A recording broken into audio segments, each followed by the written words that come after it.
Welcome to the Optimalist podcast, where we examine just what it takes to ensure humans flourish in the age of AI.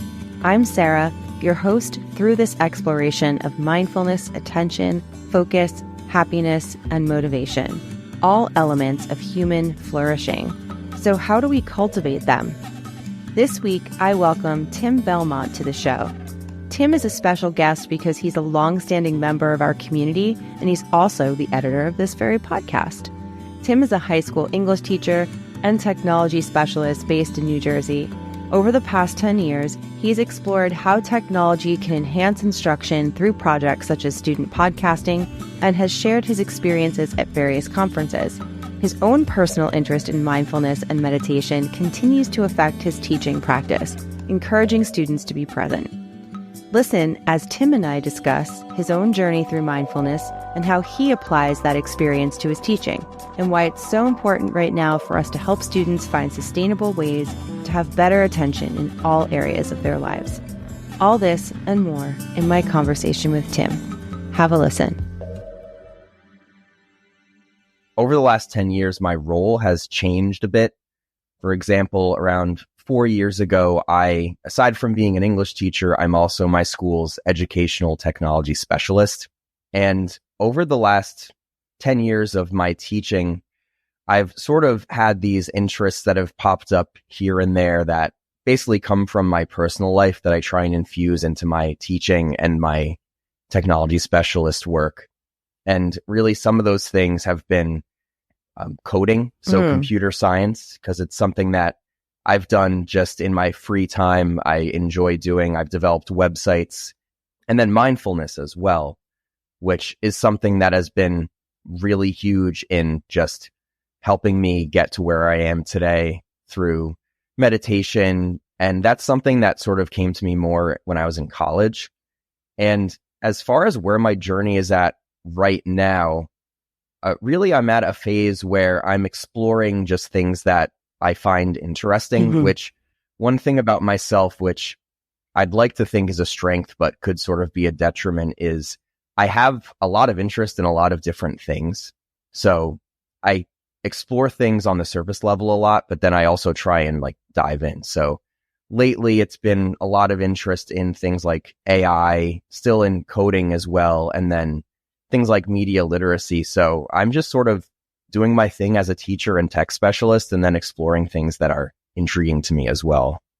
I'm sure that a lot of not only the things that you're mentioning that you're interested in, but also this attitude and approach towards learning and curiosity and following things that may spark your interest or may lead to you finding something else you're interested in just because you are putting attention and time into it.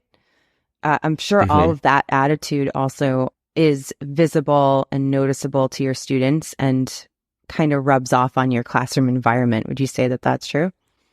I mean, I hope so. I hope to try and inspire just curiosity, which I know has been addressed on this podcast before. And just when something sparks some interest, just taking some time to take a look at it and take it in. And it's interesting because there's sort of this balance between sitting down and having a steady focus on one thing, and then still being open to other opportunities and areas of interest that show up. But I try, and also in my English class, I try and enforce it's not just all about sitting down and opening a book and reading it. It's about exploring other ideas and other mediums as well. I was doing or co-hosting a webinar last week, and we were talking about self-regulation practices that you can teach or set students up to work on, I guess, now to get them able to do it on their own over the summer. So what can you do now to kind of give kids tools to almost manage not just their time and the way they spend their summer, but the way they think about who has control over their time. They have more control over it than they think, as we all do, and their attention. And one of the things that we were talking about was this idea that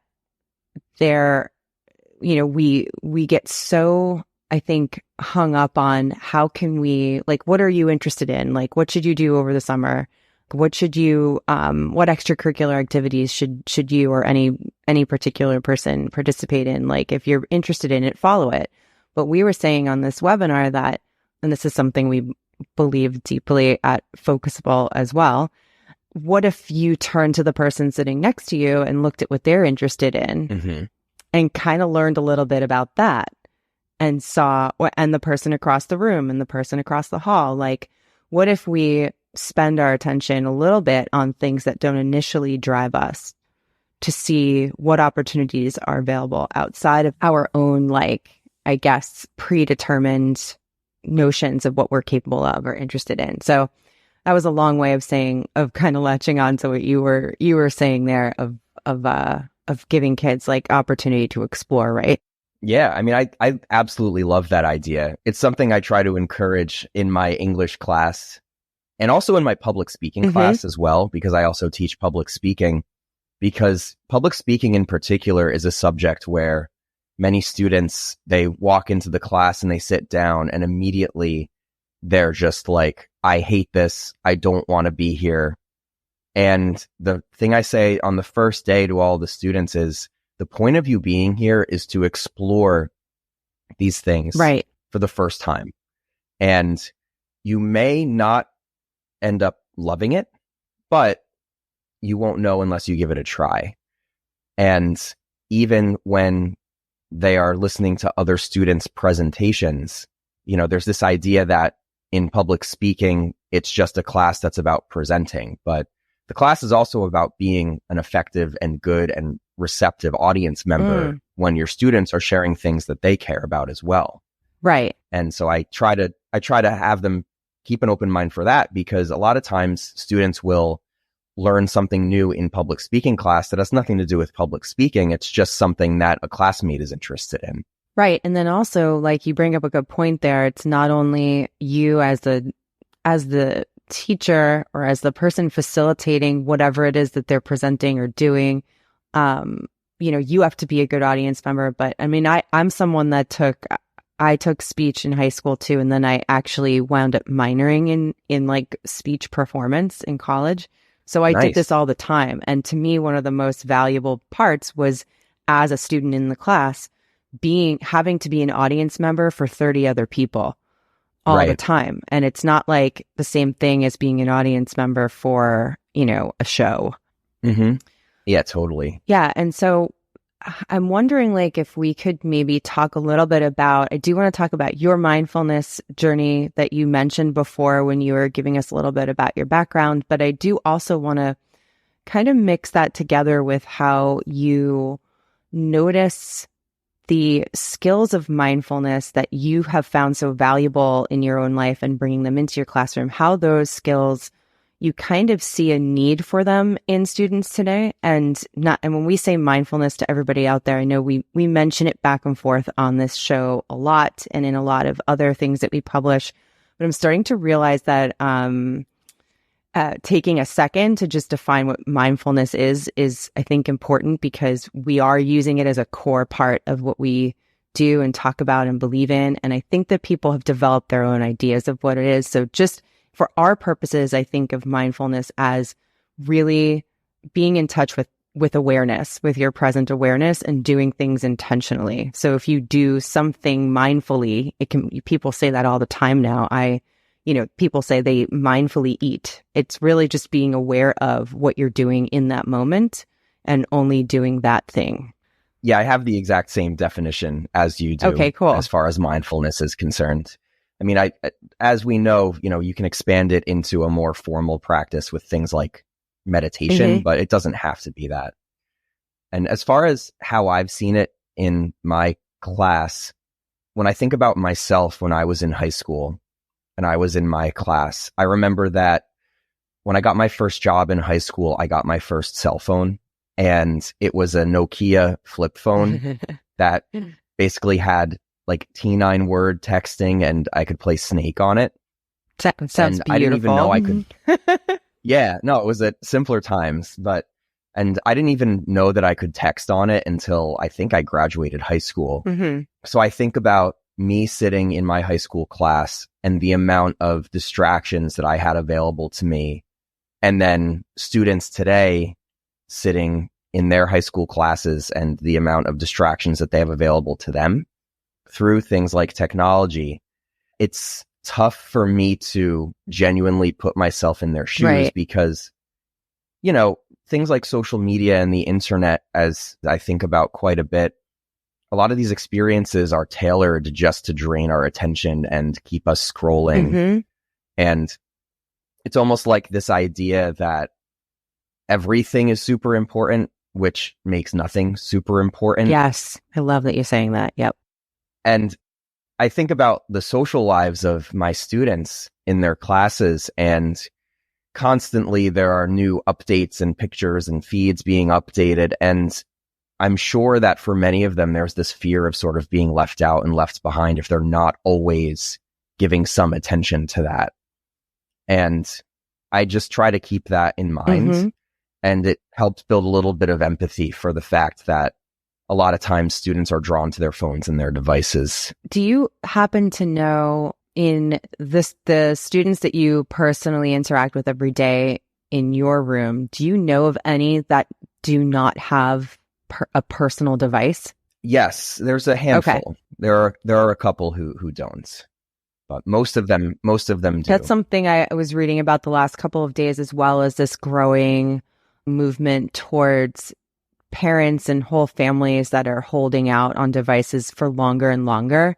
And so, a couple of things that you just said reminded me of there was an article I was reading this morning that was really great about like highlighting students that are like the only 7th grader in their school without a phone. And some things you just said reminded me of things that the kids were saying, of like, this one kid said there was a few other kids that didn't have phones. And then once he reached 8th grade, then the last kid besides him got one. He said, every time someone else gets a phone, he goes, my whole heart sinks, because suddenly they won't be looking at me anymore. They'll be looking down or something like that. And he thinks of it as actually losing a friend. And that was coming from like a 7th, 8th grader. Like, wow. Every time another kid gets a device, like he feels like that person is now gone from real life. And being the kid that doesn't have one, he is in the present moment, which is the whole purpose of this movement, by the way, is how can we keep our kids, not only keep their attention, away from where it shouldn't be, or give them more choice in how to spend their attention rather than feeling like they don't have a choice.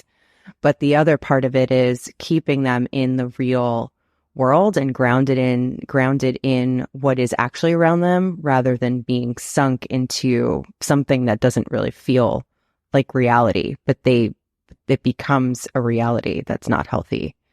I don't have a question there. I'm just bringing that up.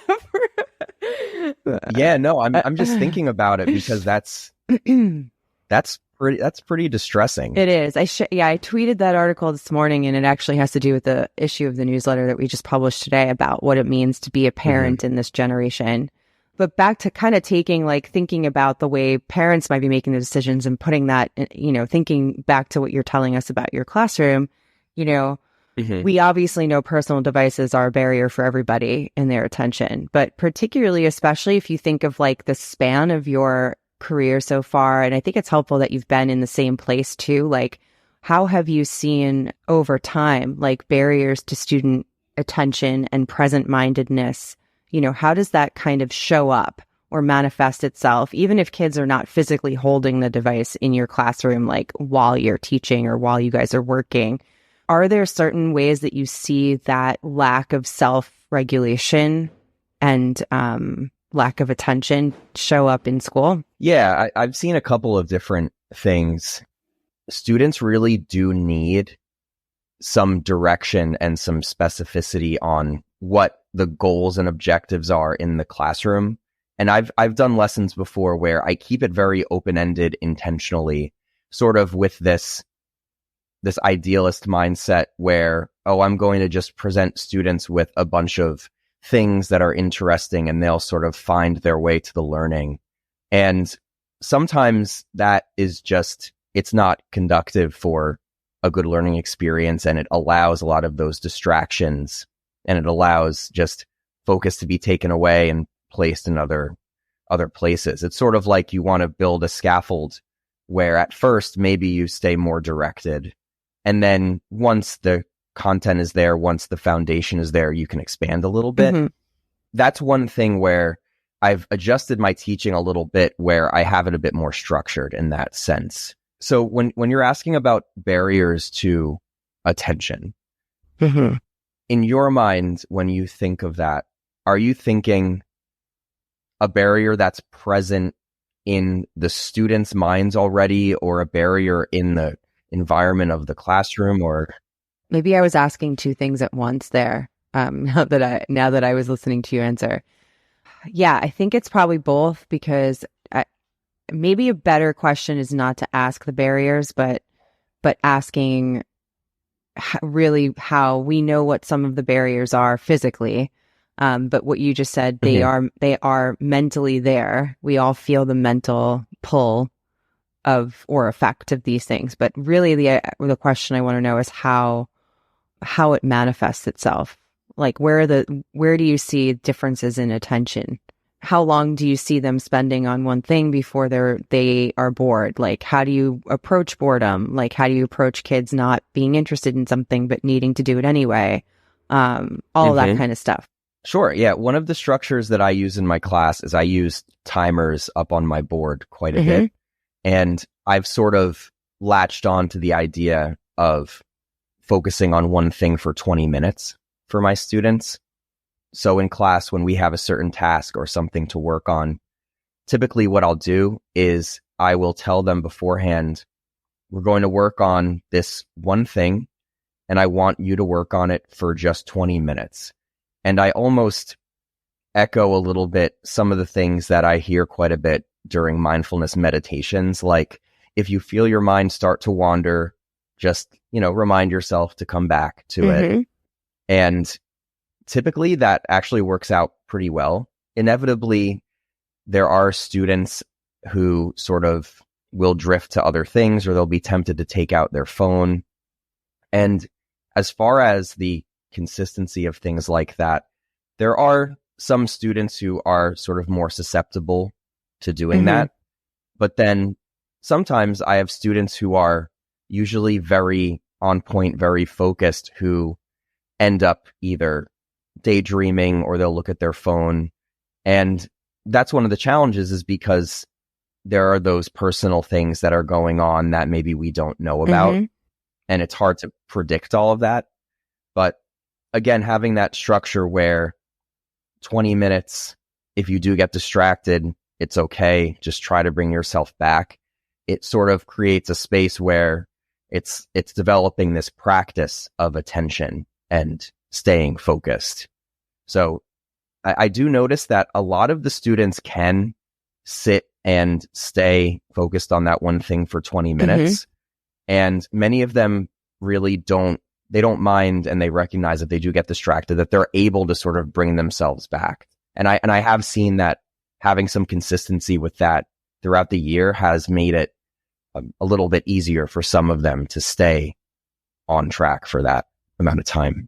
I would love to hear your thoughts about actually making, attention practice or however you want to think of it, as something that's actually regularly built into what your students do. Like, how can we make this something that is, not just for those 20 minutes, but like you said, kids are constantly practicing bringing themselves back to the moment, which is an element of some of the other mindful activities that we know, like meditation being one of them. But we need to be able to take it out of those practices, which are often seen as like leisure activities, and bring all of them into the parts of our day where we need that help and that ability to self-regulate. And I liked the way you described that, like you are seeing that they're able to come back and just giving them that 20 minutes. And, we need that ability when we are working or completing a task or getting something done, or just being present with people, being present with all of these things. We need to be able to do that, letting go of what just happened and letting go of what might happen next, and only being here in this moment even if it's not something that you particularly want to do, like if it's school. Right. Yeah. And one thing that I heard a while ago that I found really, really helpful for me in my own work that I am doing, whether it's grading essays or working on a creative project or having to get up early and go do yard work, is the idea that motivation is a great way to get people to get up and do stuff. But at a point, motivation inevitably is going to run out, and then you need to have that discipline to do it. And I mentioned that to my students as well, where if you just rely on being motivated all the time, it'll only bring you so far. Right. Unless it's something that you're extremely, extremely passionate about. And that's great. But inevitably, there will be things that you need to just sort of buckle down and do. And again, I tell myself this as well, is it's not bad or wrong to lose motivation or to lose your focus. It's going to happen. It's a thing. And it's not about beating yourself up if it happens and not allowing yourself to ever become unmotivated or unfocused. It's just recognizing, okay, maybe I need to just push myself a little bit further. And as far as bringing it to, and you mentioned earlier, you had this session about bringing some of these ideas into the summer, right, for students. And I think about ways that my students can do this outside of the classroom. And I encourage them, you have a timer on your phone. There are apps available that have timers as well. And it's almost like, try to challenge yourself a little bit. Just sit down and be like, okay, I'm going to take 10 minutes and do this one thing. And then just sort of afterwards, and something else that I do in my class is we reflect quite a bit, and doing reflection, seeing how you're feeling during one of these sessions and going back and seeing your progress can be really powerful as well. So just encouraging students to do some of these things outside of the classroom is helpful. And, at a point as a teacher, you give students these skills, and then in my mind, if one or two students end up getting something useful from it, that's a win in my book. So I'm going to keep trying to do it. Yeah. Do you do anything like, do you do anything currently now where you actually have students tracking progress, or is that like of how they're, how they might be managing their attention, or like just as far as what you can see in school, or is that something that you're working towards as a next step? So we do general sort of reflections on how you're feeling, how you're doing with this assignment. And sometimes students will mention how they're doing with paying attention. I don't explicitly ask, how long can you pay attention for? Right. Okay. But it sort of organically does come up in some of these reflections. Students will mention things like, oh, I'm having trouble focusing today because of X, Y, and Z, or I feel like I understand this material a bit better, so I'm able to focus more. Or also in my public speaking classes, we'll have full classes where we're in our school's media center for the block, because it allows students to spread out a little bit. They can sit at tables, and I have them set a goal in the beginning of the block. If they didn't reach the goal, I prompt them to write about what happened? Why didn't you meet the goal? Right. And sometimes, again, a lot of the thing is they'll mention the idea of being able to focus or not being able to focus. So I'm not doing it formally, but it does sort of come out in different ways. Yeah. To me, it would be interesting if like the next step there were, and they could know this ahead of time, right? That because not being able to focus is such a common response for a lot of people when they're not able to complete something, no matter what it is. And so if they know that's even like part of that reflection routine, is like, if I say not being able to focus as the reason why I didn't get something done or reach a goal, I'm going to have to explain why. I'm going to have to like tell myself, or I'm going to have to write down as part of a reflection, what was I focused on instead? Or what was I thinking about? Or was I doing something else? And why was it? Like that meta awareness is essential, like to really getting to that next step, I think. And that would be really interesting to see if they know that question's coming. and they know how often focus is a problem. Like, okay, if focus is why I didn't get here, then why? Yeah, I think that's interesting. And I do wonder if it wasn't posed in a way where beforehand I said something like, in your reflection, if you couldn't focus, you'll have to explain why. I wonder if I didn't say that beforehand, if I got to the end and they wrote they weren't able to focus, and then I asked them, well, why, if they would even know. Right. Because a lot of times, and I mean, we've all experienced it where, oh, I was supposed to do this thing and I didn't, but I don't even know what I was doing instead during that time. Right. And maybe it's not even a question of why. Maybe that's just too much. Like, I don't know why sometimes, like you're saying now, but maybe it's a question of just the going back to the simple basics of mindfulness. And even in any way that people practice mindfulness, of it doesn't matter where your mind went, just acknowledge that it went away from the present. Yeah. And that's really it. Like, it doesn't even if you had kids answer why and they were like, oh, I was thinking about a fight I just had with my friend in the hall or whatever. And it doesn't even matter. Like, they could cross that out, like, and replace it with anything. Your mind went somewhere, but the job is to bring it back. And those other things are okay that they're in your head. And as the idea is, can I notice that I wasn't doing what I want to do? Like, what do you want? What do you want to do in this moment? It's not sit here and think of things. It's do the thing that you have a goal set for. Yeah. And I think that's one of the challenges of addressing the idea of mindfulness in a setting like school, because one of the things that's always been most helpful for me as far as mindfulness and meditation is sort of approaching it where you can't have this very specific goal in mind. You want to it's an experience. You just do it, and then you just see how you feel afterwards. And when it feels like a chore, that's when sometimes there's this barrier where, oh, I feel I'm doing this thing because I feel obligated to do it.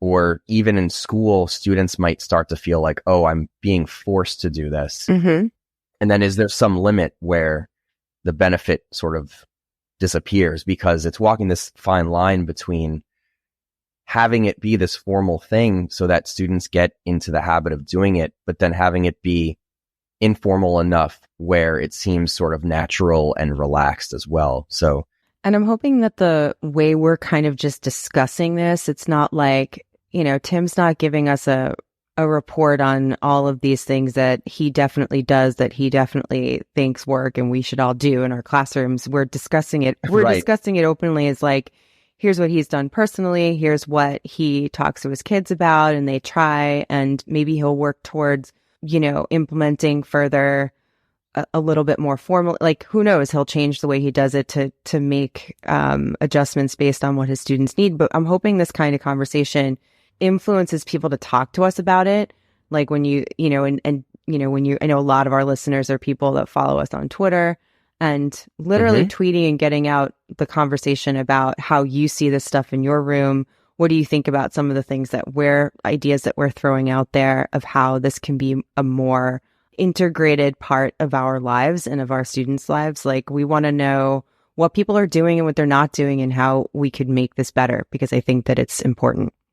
Yeah, absolutely. Yeah, all the things I'm saying, of course, it's all just anecdotal things I've seen in my classes.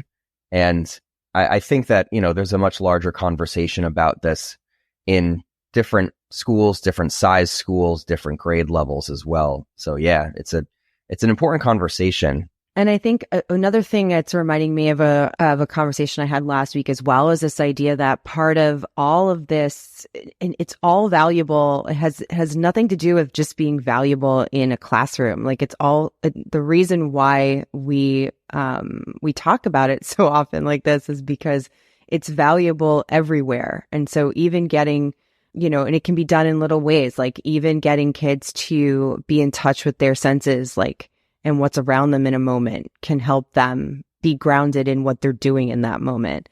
And I do think it's what I wanted to also comment on, something you just brought up before about students feeling like they don't want to pay attention because they are in school or doing something that they wouldn't do on their own, or that they have to hand it in, so they have to do it. And I do think that there is increasingly more and more value in all of us kind of having to do things. We all always are going to have to do things that we don't choose to do. And I think there is a value in still, even if it's only for tiny bits of time, but still kind of having to manage our attention on something that we didn't necessarily choose to do, because it builds a discipline. And you never know, like you were saying earlier, you never know what it is that you might find out you actually do love or do have some interest in, because you had to focus on it for a little bit of time and like a light bulb went off. Yeah, totally. I 100% agree with that. And again, it's that idea of just encouraging to have an open mind, and also the idea that if you don't like something in the first 5 seconds, don't just abandon it. You give it a little bit of time as well, because sometimes that first impression is one thing, and then over time, once it starts to resonate, then maybe that interest gets developed.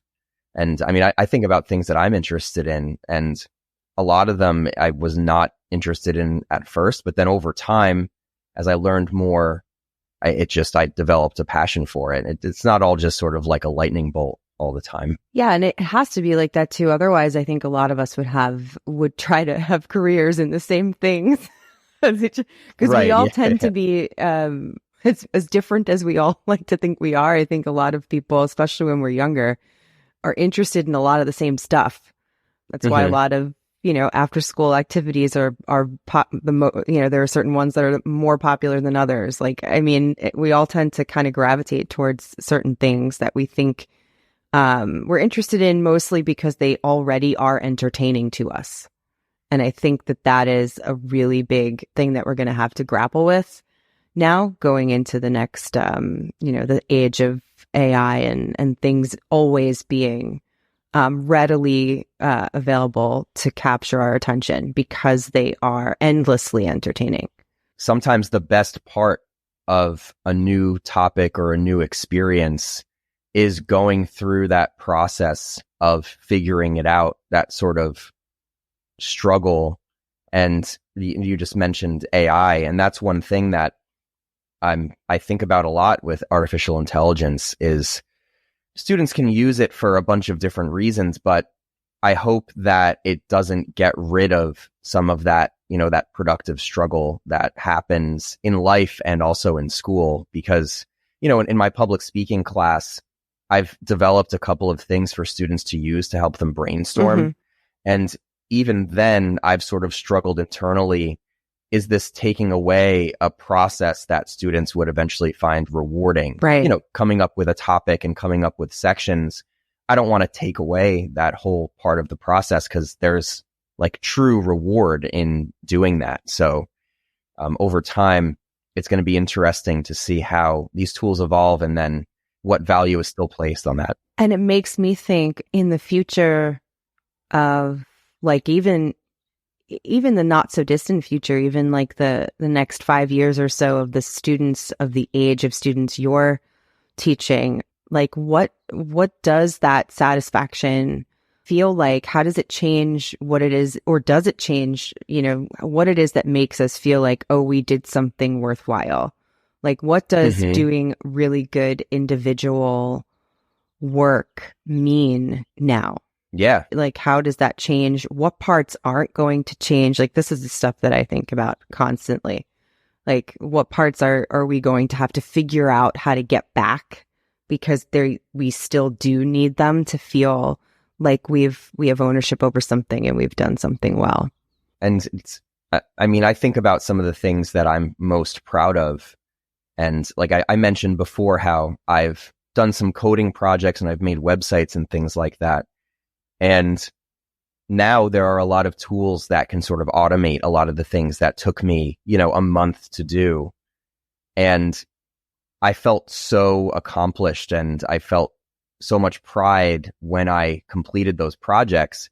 And if I did the same project now, that thing that took me a long time would take me like 2 hours. So now I wonder, would I have the same amount of a feeling of accomplishment, or would I, like you said, would I get it from somewhere else? So it's and I think an important part of this when we're applying it to how we work with kids, and this can be even in the home setting as well, like as a parent, if you're a parent and listening and you don't work in a classroom or in a school at all, I think we have to all think of these things in a similar way of like, how do we, even as adults, but more specifically, how do our kids associate or maybe differentiate pleasure from something with accomplishment, which also can lead to pleasure. But I think that idea that if I'm going to sit down and spend time on something, I have to love it, doesn't necessarily always lead to accomplishment or feeling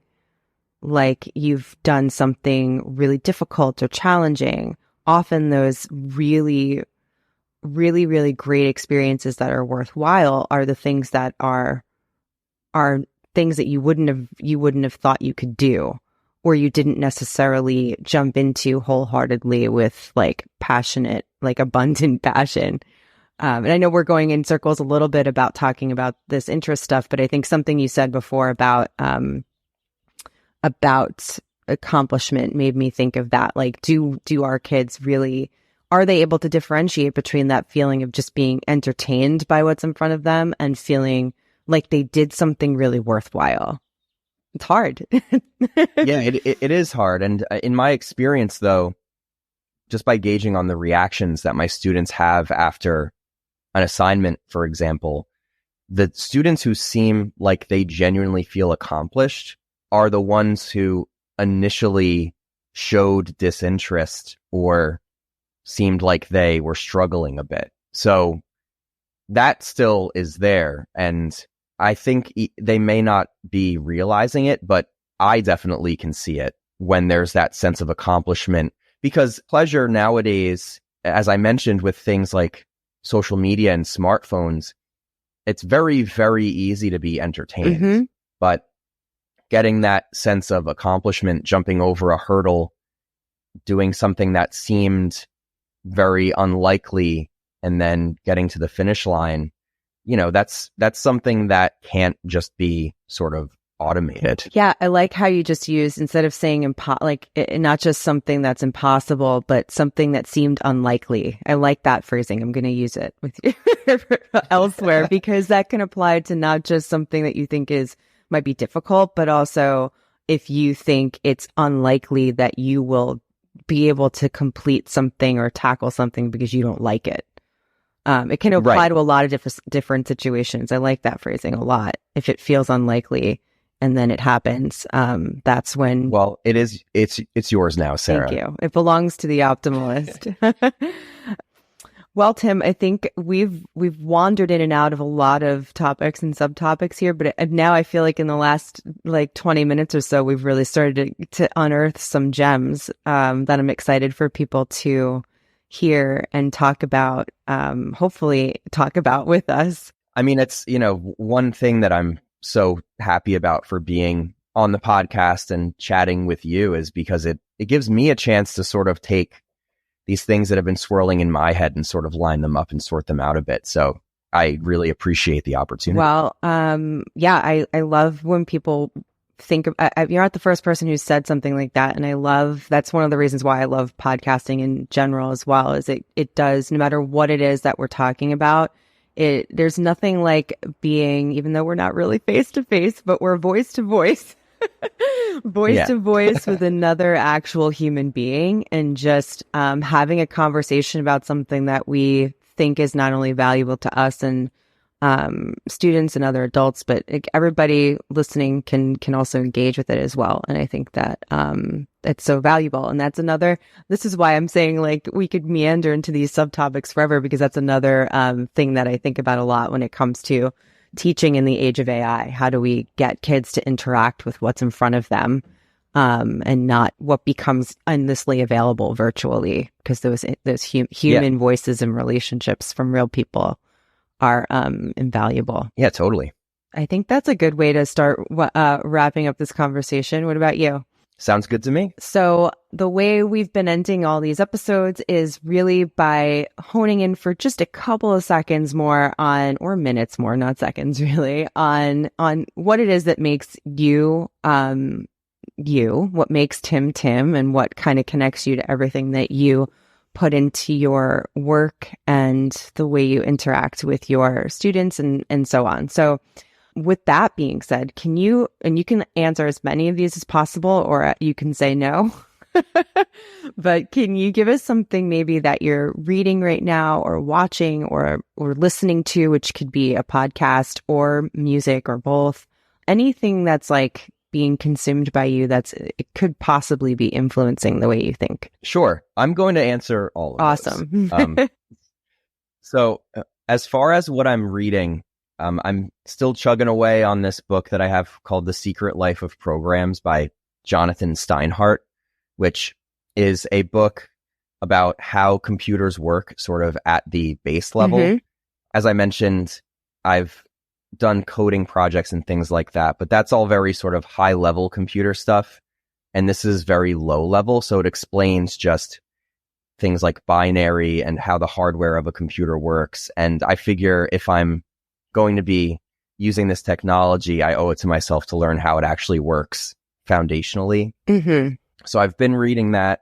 And then also it's upstairs, so I don't have the details. But before bed, I've been reading from this book of Italian folk tales that my sister-in-law bought for me. And it's been awesome. It's a lot of unique different stories, and a lot of them are sort of, you can see variations of ones that are sort of more well known to me, like from Hans Christian Andersen and stuff. I almost said I have so much of that. I don't have so much of it, but I do have a few folktale collections that I have gone through lots of phases of being drawn to. Now you're making me want to do the same thing. That's a great pre-bedtime reading. That's a great time. Yeah, they're pretty short. You can just pick one up. You can read it, and then hopefully they make their way into your subconscious when you sleep. Yes, and then you make good moral decisions the next day. Cool. And also it should be notable to everybody that Tim still feels the draw to study how computers work, even though humans won't be creating technology pretty soon because AI will do it for us. But that's the thing. We need to still be interested in how do we make kids still interested in things that they won't have to even do? That's right. Yeah. And, I feel like as things advance, I think a lot of people are skipping over some of the lower level stuff. Even with things like AI, people are learning, how to use Chat GPT, but they don't know how AI actually works. So I'm trying to do my part to learn some of the basics. Yeah, I love that. In yoga, they call that the beginner's mind, right? Even when you're an advanced, it's so great. Even if you're like the expert professor, it's the best to go back to being the beginner and think about it from that way. Okay, keep going. What are you watching? The thing I've been watching, this is a little bit strange. So this past week on Twitch, there was an event called GDQ. GDQ is Games Done Quick, and it is a 24-hour week-long video game speed running marathon. So it's a fundraiser where they raise money for Doctors Without Borders. They actually just passed $1 million yesterday, which is awesome. Cool. But it's just people from all over the world. They play video games and they just try to beat them as fast as possible. And so they can use bugs in the game. They can do weird, crazy stuff. And with it being on 24/7, it's been really good just in the background. I'll be walking through my living room and I'll be like, oh, someone's beating Pokemon in an hour or whatever. And so I think that this week I've been pretty busy. And so I haven't really had the time to sit down and give, 100% to watching something. So that's sort of just been running in the background. So a little bit of a bizarre selection, but that's what's been on my TV this week. So you don't participate, you're watching. That's what you're saying? No.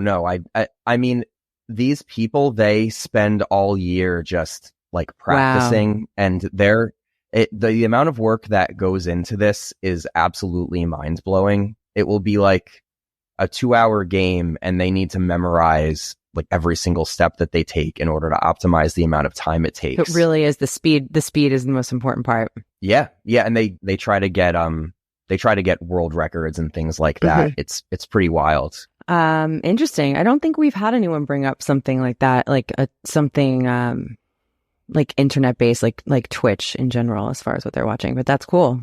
And then so for music, this is another sort of bizarre answer as well. So I have a record collection. I've been collecting records since I was in high school, and I picked up 2 records recently and I listened to both of them. One of them is the album Lifted by Bright Eyes. Yay. From the early 2000s, which is one of my favorite records. I got into them in high school, and I actually went to a music festival last weekend and they were selling records and I bought it there. So I listened to that. Cool. But specifically on vinyl, which is great. Yes. Yeah. Which is good. And it's, listening to a record is a good sort of mindful activity in my mind. Like you have to sit and listen definitely. And you have to flip the record over. I agree. And then probably on the opposite end of the spectrum, the other record that I bought was from a British death metal band called Bolt Thrower. This album Mercenary that came out in the late 90s. So that's very different from Bright Eyes. But I also like to listen to some aggressive music as well. And people are sort of surprised when they find that out because I tend to be pretty calm. But I like it. You're very mindful about what you choose to listen to, Tim. Yes, that's right. And as we end all things here, as we end the podcast, I don't know what other things I'm talking about. Can you maybe, I know we've talked about focus throughout this entire episode so I'm risking sounding redundant here, but I'm going to do it anyway. Can you maybe leave everybody with one way that you, or method of focusing or having better attention that you find actually works? And this doesn't have to have anything to do with your kids, but works for you. Sure. So one thing that I do is, whether it's a reminder on my phone or even having an object to remind me, or using a different app, or like Focusable works really well for this as well. Just reminding yourself to be present throughout your day, and just taking that time to just look at your surroundings, think about your environment, take in what's around you, and also to be gentle with yourself when you do that, and to not be judgmental if you are having trouble focusing as well. I think those two things really go hand in hand, because and in the past, I've done this where I'm in a situation where I am really, really having trouble being present, and I end up trying to be present, but then I just end up getting frustrated and it makes everything worse. And just giving yourself that gentle reminder, it can really make a big difference, especially if it's done consistently, and making it into a practice. And then it can just, for me, it's helped me be present a lot throughout the day. Awesome. Well, I think this might actually have been so far our most focused episode on focus. There we go. Which is great. It's usually woven in there somewhere, but I think that this wound up being really helpful for me. And I think, as you said before, to think for yourself, to think out loud about how some of these things apply to a variety of environments in our lives, and how they're evolving as we step into a new technological age. Yeah, and I hope that anybody who listens, you get something from this. Maybe one of our thoughts resonated with you. And because I feel like a lot of these feelings, a lot of them are universal, and hopefully just, knowing that we're all on this journey together can be a helpful thought to think about. Definitely. Well, thanks a lot, Tim. It was so great for you to take time out today to have this conversation with me. I know we talk a lot, but this is a different type of talking, when you have to really be present for what it is that we're discussing. So thanks. Thanks so much, Sarah. This was awesome. Thanks, everyone, for listening this week. And thanks so much to Tim for sharing his mindfulness journey and being open about how he thinks ignoring the attention crisis will impact us and our students. As always, your feedback is the best way to help the podcast grow in its purpose and help us keep getting better. You can leave a comment on Substack, a review in Apple Podcasts, and you can reach me on Twitter at scandela9. You can listen and subscribe to the Optimalist podcast wherever you love listening to great podcasts. New episodes are released every Wednesday. Links to all of these resources are available in the show notes. And the Optimalist podcast is brought to you by Focusable, the only app that gives you the pulse you need for better attention. And it's free. Create an account today at getfocusable.com or by downloading Focusable on any iOS or Android device. You can also follow us at GetFocusable on Twitter and Instagram. Thanks for listening to The Optimalist. I'll see you next week. Stay focused.